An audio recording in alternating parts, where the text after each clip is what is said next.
Assalamualaikum warahmatullahi wabarakatuh. Alhamdulillahirrabbilalamin, segala puji dan syukur kita panjatkan kehadirat Allah Subhanahu wa Ta'ala yang telah memberikan kita nikmat iman, Islam, dan kesempatan untuk terus menimba ilmu. Selamat datang di channel Kitab Mawas Diri. Sebuah ruang belajar yang kita dedikasikan untuk menggali hikmah dan pelajaran berharga dari sejarah Wali Songo, para penyebar Islam yang penuh kearifan di tanah Jawa. Melalui kisah-kisah mereka, kita akan bersama-sama memperdalam pemahaman tentang ajaran Islam yang penuh kedamaian dan kasih sayang, serta meneladani bagaimana dakwah dapat disampaikan dengan lembut, bijak, dan penuh cinta kepada sesama. Di setiap episode, kita akan membahas peran, perjuangan, serta metode dakwah para Wali Songo yang tidak hanya menyebarkan Islam, tetapi juga membangun masyarakat yang beradab dan sejahtera. Mari kita jadikan pembahasan ini sebagai cermin untuk mawas diri, agar kita dapat memetik pelajaran yang bermanfaat bagi kehidupan kita sehari-hari. Selamat menyimak, semoga Allah Subhanahu wa Ta'ala membuka hati dan pikiran kita untuk memahami kebenaran dan mengamalkan ajaran Islam dengan sebaik-baiknya. Maulana Malik Ibrahim, atau yang lebih dikenal dengan nama Sunan Gresik, adalah salah satu tokoh utama dalam penyebaran Islam di Nusantara. Beliau diyakini sebagai pelopor dakwah Islam di Jawa, dan pengaruhnya sangat besar dalam mengubah cara hidup masyarakat yang sebelumnya masih kental dengan budaya Hindu, Buddha, dan animisme. Sunan Gresik tiba di Gresik, Jawa Timur, sekitar akhir abad ke-14 pada masa kejayaan Kerajaan Majapahit yang meskipun sudah mulai meredup, masih sangat berpengaruh secara budaya dan politik di Pulau Jawa, kehidupan dan latar belakang. Maulana Malik Ibrahim berasal dari kawasan Timur Tengah, diyakini dari Persia atau Gujarat. Beliau adalah seorang ulama besar yang sangat berilmu dan memiliki pemahaman mendalam tentang ajaran Islam. Sebelum datang ke Jawa, Maulana Malik Ibrahim telah melakukan perjalanan panjang untuk menyebarkan Islam di berbagai wilayah Asia. Ketika tiba di tanah Jawa, ia mendapati masyarakat yang hidup dalam tradisi kuno, penuh dengan kepercayaan animisme dan praktik-praktik mistis. Masyarakat Jawa saat itu sangat menghormati alam dan para leluhur, yang membuat Sunan Gresik harus merancang pendekatan dakwah yang bijaksana. Metode dakwah yang bijaksana. Maulana Malik Ibrahim memahami bahwa masyarakat Jawa memiliki budaya yang kuat dan kaya. Ia tidak memaksakan ajaran Islam dengan cara yang keras, melainkan menggunakan pendekatan yang lembut, penuh kasih sayang dan kebijaksanaan. Salah satu cara yang dilakukannya adalah dengan mendirikan pondok pesantren sederhana yang menjadi tempat belajar agama Islam. Di sini, Maulana Malik Ibrahim tidak hanya mengajarkan ajaran-ajaran agama, tetapi juga memberikan pelatihan tentang keterampilan hidup, seperti bertani, berdagang, dan budi pekerti yang luhur. Beliau sering berdagang di pasar-pasar, sebuah pekerjaan yang membuatnya dekat dengan masyarakat setempat. Sunan Gresik dikenal sebagai pedagang yang jujur dan adil. Ketika berdagang, ia tidak hanya berfokus pada keuntungan, tetapi lebih mementingkan pelayanan kepada sesama manusia. Ia selalu menegaskan pentingnya kejujuran dalam setiap transaksi, yang akhirnya membuatnya dihormati dan dipercaya oleh semua orang, baik yang sudah menerima Islam maupun yang masih menganut kepercayaan lama. Peran dalam kesejahteraan masyarakat Sunan Gresik juga dikenal sangat dermawan. Beliau sering menggunakan sebagian besar keuntungannya untuk membantu kaum miskin, memberikan makanan kepada yang lapar, dan mendirikan fasilitas umum yang berguna bagi masyarakat. Beliau percaya bahwa ajaran Islam harus membawa manfaat langsung kepada masyarakat, bukan sekadar ibadah ritual. Oleh karena itu, Sunan Gresik banyak terlibat dalam kegiatan sosial yang bertujuan untuk meningkatkan taraf hidup orang-orang di sekitarnya. Beliau mengajarkan bahwa Islam adalah agama yang penuh kasih sayang dan peduli terhadap sesama. Dengan memberikan contoh nyata melalui tindakan, Sunan Gresik menanamkan dalam hati masyarakat bahwa Islam bukanlah ajaran yang jauh dari kehidupan sehari-hari, melainkan agama yang sangat relevan dengan kebutuhan manusia. Para penduduk yang semula ragu terhadap ajaran Islam mulai melihat keindahan agama ini melalui sikap dan perilaku Sunan Gresik. Pendidikan dan pembangunan. Salah satu kontribusi besar Sunan Gresik adalah dalam bidang pendidikan. Beliau mendirikan pusat-pusat pembelajaran yang mengajarkan tidak hanya ilmu agama, tetapi juga ilmu duniawi, seperti pertanian dan perdagangan. Sunan Gresik memahami pentingnya memberikan pengetahuan yang bermanfaat bagi kesejahteraan masyarakat. Melalui pesantrennya, ia membina generasi muda agar menjadi pribadi yang mandiri, bertanggung jawab, dan berbudi pekerti luhur. Di samping itu, Maulana Malik Ibrahim juga memperkenalkan sistem pertanian yang lebih efisien. Ia mengajarkan teknik bercocok tanam yang bisa meningkatkan hasil panen, sehingga masyarakat tidak lagi bergantung pada praktik-praktik lama yang kurang efektif. Dengan ini, banyak petani yang merasakan manfaat langsung dari ajaran-ajarannya. Mereka mulai memahami bahwa Islam bukan hanya mengatur hubungan manusia dengan Tuhan, tetapi juga memberikan pedoman untuk kesejahteraan duniawi. Dampak dakwah Sunan Gresik.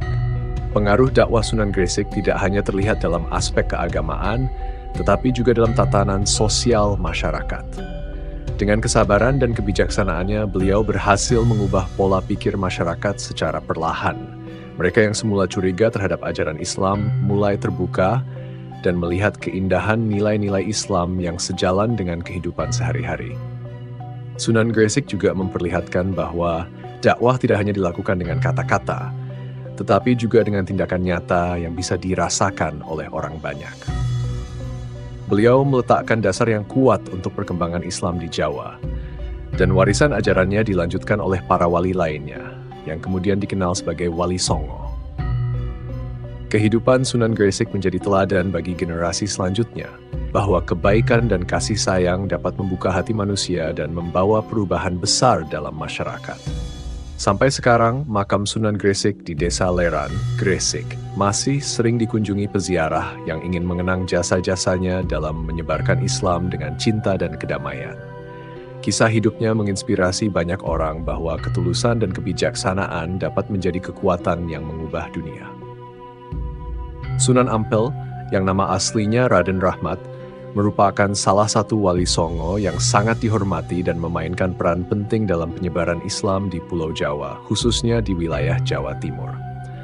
Beliau lahir pada tahun 1401 Masehi di Champa, sebuah wilayah yang saat ini berada di sekitar Vietnam Selatan, dari keluarga bangsawan yang saleh. Ayahnya, Syekh Maulana Malik Ibrahim, adalah seorang ulama besar dan ibunya, Dewi Chandrawulan, adalah putri Raja Champa. Berkat latar belakang keluarga yang religius, Raden Rahmat tumbuh menjadi seorang pemuda yang sangat taat beragama, taatna, dan memiliki pemahaman mendalam tentang ajaran Islam. Perjalanan ke Tanah Jawa, Sunan Ampel datang ke Pulau Jawa pada pertengahan abad ke-19, pada masa ketika Majapahit masih memegang kendali sebagai kerajaan besar yang menguasai wilayah Nusantara. Beliau diundang ke Jawa oleh Raja Majapahit, Prabu Brawijaya, yang masih memiliki hubungan kekerabatan dengannya. Setibanya di Majapahit, Raden Rahmat disambut hangat dan diberi izin untuk berdakwah dan menyebarkan agama Islam di wilayah kerajaan tersebut. Meski kerajaan Majapahit adalah pusat peradaban Hindu-Buddha, Raden Rahmat mampu menjalankan misi dakwahnya dengan cerdas dan penuh kebijaksanaan. Mendirikan pesantren Ampel Denta. Salah satu langkah awal Sunan Ampel dalam menyebarkan Islam di Jawa adalah dengan mendirikan pesantren di daerah yang sekarang dikenal sebagai Ampel Denta di Surabaya. Pesantren ini didirikan sekitar tahun 1440M dan menjadi pusat pendidikan Islam pertama di Jawa Timur. Di sini Sunan Ampel mulai mengajarkan dasar-dasar ajaran Islam, Al-Quran, hadits, serta ilmu fikih. Pesantren Ampel Denta menjadi tempat pendidikan bagi banyak santri dari berbagai wilayah, termasuk dari kalangan bangsawan dan rakyat biasa.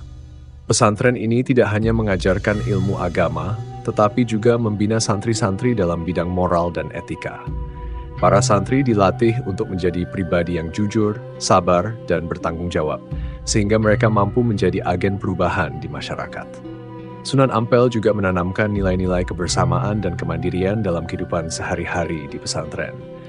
Banyak dari murid-muridnya yang kelak menjadi ulama besar dan tokoh penting dalam dakwah Islam di Tanah Jawa, termasuk Sunan Giri, Sunan Bonang, dan Sunan Derajat. Konsep Moh Limo. Salah satu ajaran Sunan Ampel yang sangat terkenal dan berpengaruh adalah konsep Moh Limo. Dalam bahasa Jawa, moh berarti tidak mau dan limo berarti lima. Konsep ini menekankan pentingnya menjauhi 5 perbuatan buruk yang merusak moral dan kehidupan masyarakat, yaitu 1. Moh main, tidak mau berjudi. Sunan Ampel menegaskan bahwa judi adalah perbuatan yang merusak tatanan ekonomi dan sosial masyarakat. Beliau mengajarkan bahwa mencari nafkah harus dilakukan dengan cara yang halal dan jujur. 2. Mau ngombe, tidak mau minum minuman keras. Beliau melarang minuman keras karena dapat merusak akal sehat yang pada akhirnya mendorong seseorang untuk melakukan perbuatan buruk lainnya. 3. Moh maling, tidak mau mencuri. Sunan Ampel mendorong masyarakat untuk bekerja keras dan hidup jujur serta menghargai hak milik orang lain. Moh madat, tidak mau menggunakan narkoba atau zat-zat terlarang yang memabukkan. Beliau menekankan bahwa menjaga kesehatan fisik dan mental adalah bagian dari ibadah kepada Allah. 5. Moh madon, tidak mau main perempuan atau berzina. Beliau mengajarkan pentingnya menjaga kehormatan diri dan menghormati hubungan pernikahan. Konsep Moh Limo ini menjadi gerakan moral yang sangat kuat dan berperan penting dalam membangun masyarakat yang berbudi pekerti luhur. Sunan Ampel menyadari bahwa untuk membuat perubahan yang nyata, masyarakat harus dijauhkan dari kebiasaan buruk yang dapat merusak tatanan sosial dan keimanan mereka. Dengan ajaran ini, beliau ingin menciptakan generasi yang bermartabat dan berakhlak mulia. Peran dalam penyebaran Sunan Ampel tidak hanya fokus pada pendidikan agama, tetapi juga aktif dalam membangun komunitas Muslim yang kuat. Beliau mengorganisir berbagai kegiatan sosial dan keagamaan yang mempererat hubungan antara anggota masyarakat. Sunan Ampel juga mengintegrasikan ajaran Islam ke dalam budaya lokal, sehingga Islam dapat diterima dengan mudah oleh masyarakat Jawa. Salah satu caranya adalah dengan menyesuaikan ritual dan tradisi Jawa dengan nilai-nilai Islam, seperti selametan, kenduri, yang diisi dengan doa-doa dan zikir. Selain itu, Sunan Ampel memainkan peran penting dalam mempererat hubungan antara para wali lainnya. Beliau sering mengadakan pertemuan dengan para wali songo untuk berdiskusi dan merencanakan strategi dakwah yang efektif. Kepemimpinannya yang bijaksana membuatnya dihormati sebagai salah satu pemimpin spiritual utama di kalangan para wali. Para wali lain seperti Sunan Giri, Sunan Kalijaga, Sunan Bonang sering berkonsultasi dengan beliau tentang berbagai hal, mulai dari masalah keagamaan hingga sosial, mempersatukan kerajaan Majapahit. Di tengah usaha dakwahnya, Sunan Ampel juga terlibat dalam urusan politik dan sosial. Beliau berperan sebagai penasihat spiritual bagi beberapa bangsawan Majapahit yang tertarik pada ajaran Islam. Meski Majapahit mulai melemah secara politik, Sunan Ampel tetap menjaga hubungan yang baik dengan pihak kerajaan untuk memastikan dakwah Islam berjalan lancar tanpa konflik. Beliau mengajarkan bahwa Islam adalah agama yang membawa kedamaian, dan beliau selalu berusaha mendamaikan berbagai pihak yang bertikai. Warisan Sunan Ampel, pengaruh Sunan Ampel terus dirasakan hingga saat ini. Pesantren Ampel Denta berkembang menjadi salah satu pusat pendidikan Islam yang melahirkan banyak ulama besar. Makam Sunan Ampel yang terletak di kompleks Masjid Sunan Ampel di Surabaya menjadi tempat ziarah yang ramai dikunjungi oleh umat Islam dari seluruh Indonesia. Orang-orang datang untuk mengenang perjuangannya dalam menyebarkan Islam dengan penuh cinta, kedamaian, dan kebijaksanaan. Kisah Sunan Ampel mengajarkan bahwa perubahan besar dapat dimulai dari pendidikan, moral yang baik, dan kesabaran dalam menghadapi berbagai tantangan. Beliau adalah teladan sejati dalam membangun peradaban Islam yang kokoh dengan memadukan ajaran agama dan kearifan lokal. Pendekatannya yang penuh kasih dan toleransi menjadi warisan berharga yang tetap hidup di hati masyarakat hingga kini. Sunan Bonang. Sunan Bonang atau yang memiliki nama asli Raden Makdum Ibrahim adalah salah satu wali songo yang sangat berpengaruh dalam penyebaran Islam di Pulau Jawa. Beliau adalah putra dari Sunan Ampel, seorang ulama besar yang juga memainkan peran penting dalam mengajarkan Islam di tanah Jawa. Ibunya, Nyai Ageng Manila, adalah seorang perempuan terhormat dari Tuban, Jawa Timur. Berkat pendidikan yang diterimanya dari keluarga yang saleh dan berilmu, Sunan Bonang tumbuh menjadi seorang pemuda yang cerdas, kreatif, dan memiliki wawasan keagamaan yang luas. Pendidikan dan perjalanan spiritual Sunan Bonang memulai pendidikan agamanya di pesantren ayahnya Sunan Ampel di Ampel Denta, Surabaya. Di sana beliau mempelajari Al-Quran, hadits, fikih, tasawuf, dan berbagai ilmu keislaman lainnya. Sunan Bonang tidak hanya belajar dari ayahnya, tetapi juga dari ulama-ulama besar lainnya di pesantren tersebut. Setelah merasa cukup dengan ilmu yang diperolehnya di Jawa, Sunan Bonang melanjutkan perjalanannya ke wilayah lain untuk memperdalam ilmu agama, termasuk belajar di Malaka dan bahkan pergi ke Mekah. Di tempat-tempat tersebut, ia memperkaya pengetahuannya tentang Islam, Sufisme, dan filsafat yang kemudian menjadi bekal penting dalam dakwahnya di Jawa. Dakwah dengan pendekatan seni. Salah satu keistimewaan Sunan Bonang dalam berdakwah adalah kemampuannya menggabungkan ajaran Islam dengan seni dan budaya Jawa. Beliau menyadari bahwa masyarakat Jawa memiliki kecintaan yang mendalam terhadap seni, khususnya musik, tembang, lagu tradisional, dan gamelan. Oleh karena itu, Sunan Bonang memanfaatkan kesenian ini sebagai media untuk menyampaikan pesan-pesan Islam. Beliau menciptakan tembang-tembang Jawa yang berisi nilai-nilai spiritual Islam dan pesan-pesan moral yang menggugah hati. Salah satu tembangnya yang sangat terkenal hingga kini adalah Tombo Ati. Tembang ini berisi petuah tentang cara-cara menyembuhkan hati yang gelisah, seperti selalu membaca Al-Quran, mendekatkan diri kepada Allah, bersabar, dan rajin beribadah. Lirik-lirik lagu tersebut dipenuhi dengan nasihat keagamaan yang mudah diterima dan dipahami oleh masyarakat. Alunan gamelan yang menyertai tembang-tembang ini memberikan kesan magis yang membuat siapa saja yang mendengarkannya merasa tenang dan tersentuh. Seni gamelan sebagai sarana dakwah. Sunan Bonang dikenal sebagai pencipta dan pengembang beberapa instrumen dalam musik gamelan. Beliau memodifikasi alat-alat musik tradisional Jawa dan menggunakannya untuk menyampaikan pesan-pesan Islam. Salah satu inovasinya adalah mengubah syair-syair lagu yang biasa digunakan dalam upacara keagamaan Hindu-Buddha menjadi syair yang mengandung ajaran tauhid dan moralitas Islam. Beliau mengajarkan bahwa musik dan seni bukanlah sesuatu yang bertentangan dengan Islam, asalkan digunakan untuk tujuan yang baik dan mengarahkan manusia pada kebaikan. Dalam pementasan gamelan yang sering diadakan, Sunan Bonang tidak hanya menghibur masyarakat, tetapi juga memberikan pelajaran tentang makna kehidupan, hubungan manusia dengan Sang Pencipta, dan pentingnya hidup dalam harmoni dan ketaatan kepada Allah. Pendekatan ini membuat dakwahnya terasa ringan dan menyenangkan, sehingga masyarakat tidak merasa terpaksa atau tertekan untuk menerima ajaran Islam. Karya-karya spiritual. Selain tembang-tembang spiritual, Sunan Bonang juga dikenal dengan keahliannya dalam mengajarkan tasawuf, yaitu cabang ilmu Islam yang berfokus pada penyucian jiwa dan mendekatkan diri kepada Allah. Beliau menggunakan cerita-cerita alegoris dan simbol-simbol yang mudah dipahami untuk menjelaskan konsep-konsep keislaman yang dalam. Dengan ini, beliau tidak hanya mengajarkan ilmu agama, tetapi juga menyentuh hati para pendengarnya. Sunan Bonang juga dikenal dengan penguasaan ilmu hikmah yang membuatnya dihormati sebagai seorang sufi dan wali yang memiliki kedekatan spiritual yang luar biasa. Beliau sering melakukan perjalanan ke desa-desa terpencil untuk berdakwah dan memberikan nasihat kepada masyarakat. Banyak orang yang datang kepada beliau untuk meminta bimbingan spiritual dan Sunan Bonang selalu memberikan pencerahan dengan penuh kasih sayang. Menyebarkan Islam dengan damai. Sunan Bonang adalah salah satu wali yang sangat memperhatikan pentingnya dakwah yang damai dan penuh cinta. Beliau tidak pernah memaksa orang untuk memeluk Islam, melainkan menunjukkan keindahan ajaran Islam melalui teladan dan perbuatannya. Misalnya, dalam interaksi dengan masyarakat, Sunan Bonang selalu menekankan pentingnya hidup dalam harmoni, menghormati sesama, dan menjaga hubungan yang baik dengan alam. Beliau juga mengajarkan pentingnya kebersihan hati dan niat yang tulus dalam setiap perbuatan.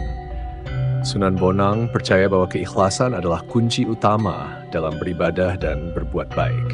Beliau sering mengingatkan murid-muridnya untuk senantiasa mendekatkan diri kepada Allah dan memperbaiki hubungan mereka dengan sesama manusia. Warisan Sunan Bonang. Warisan Sunan Bonang dalam penyebaran Islam di Jawa sangat besar. Ajaran dan karyanya tetap hidup hingga sekarang, dan pengaruhnya masih terasa dalam budaya dan seni Jawa. Tembang Tombo Ati dan seni gamelan yang telah dimodifikasi menjadi alat dakwah masih dipelajari dan dipraktikkan oleh banyak orang, bahkan di luar lingkup agama. Sunan Bonang juga dikenal sebagai guru spiritual yang melahirkan banyak murid yang kemudian menjadi ulama besar seperti Sunan Kalijaga dan Sunan Derajat.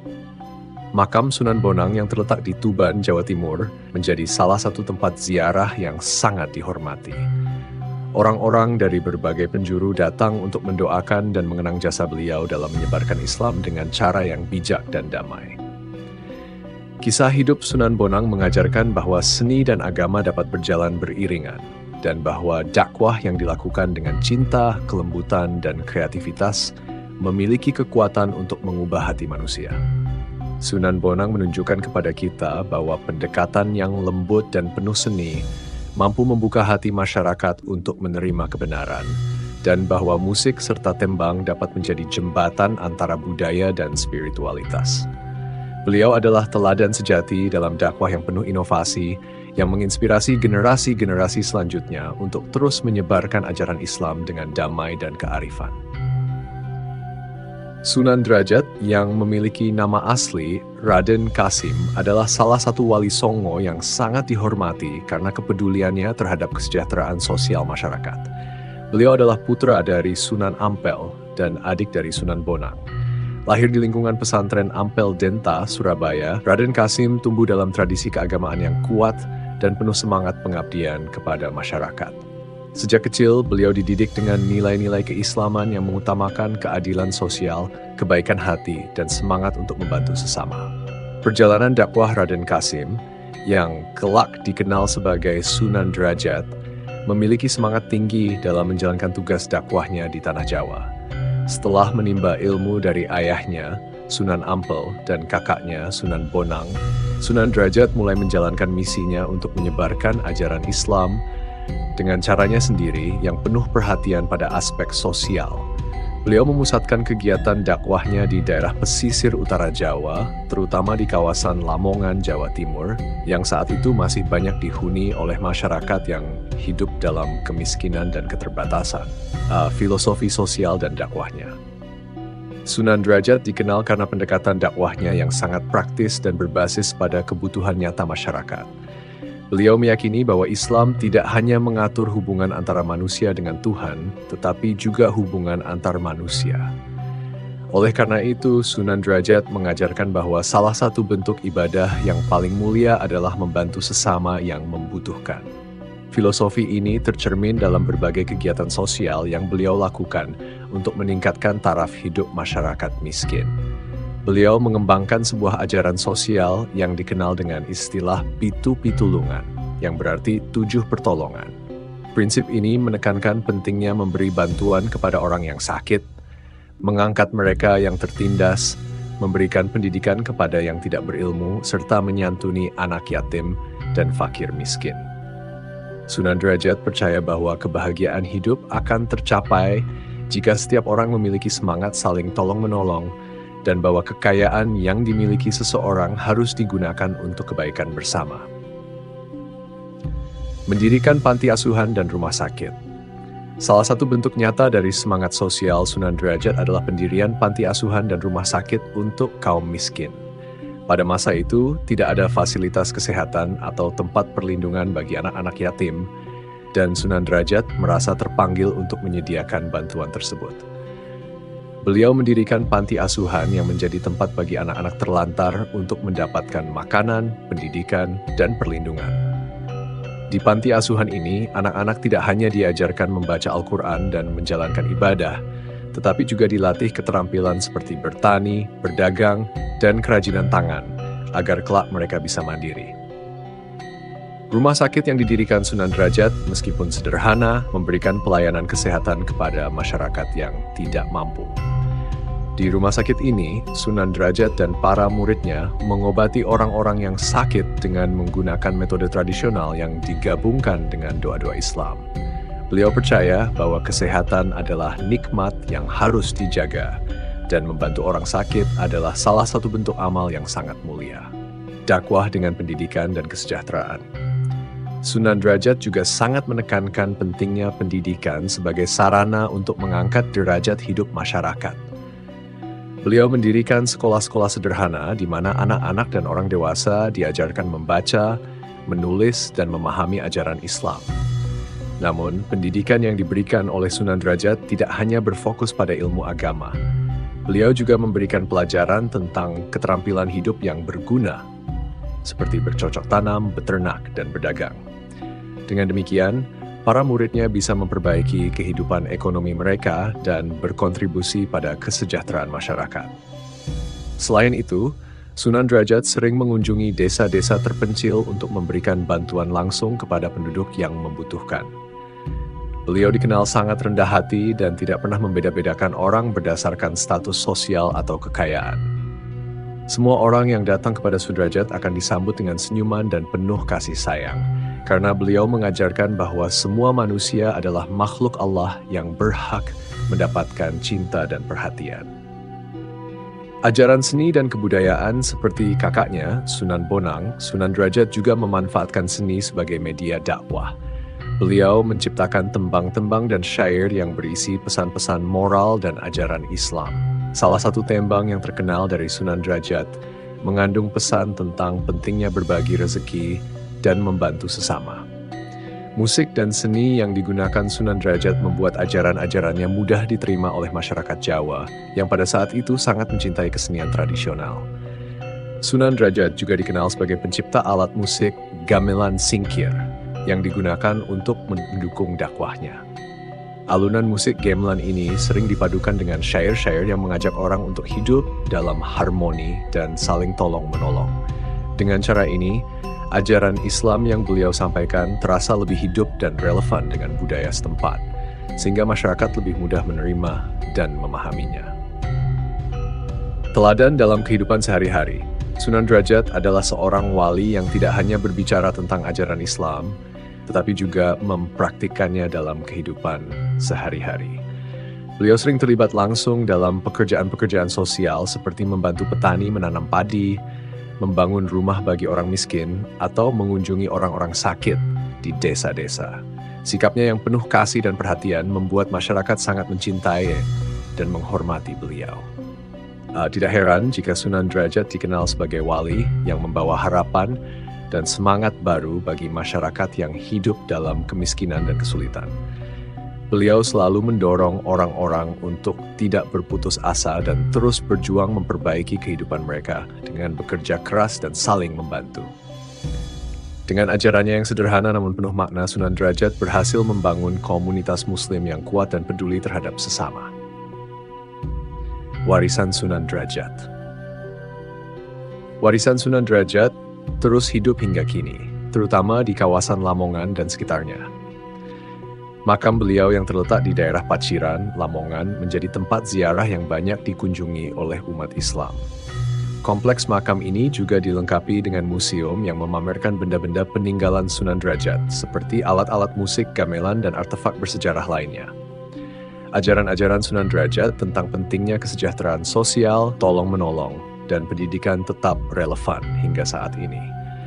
Banyak pesantrennya yang masih berdiri kokoh dan terus melanjutkan tradisi dakwah yang penuh perhatian kepada kaum lemah. Kisah hidupnya menjadi inspirasi bagi banyak orang bahwa kebahagiaan sejati tidak hanya terletak pada kekayaan material, tetapi pada kepedulian dan kebaikan yang kita berikan kepada orang lain. Sunan Derajat mengajarkan bahwa dengan saling membantu, kita dapat membangun masyarakat yang sejahtera, adil, dan harmonis sesuai dengan nilai-nilai Islam yang rahmatan lil alamin, rahmat bagi seluruh alam.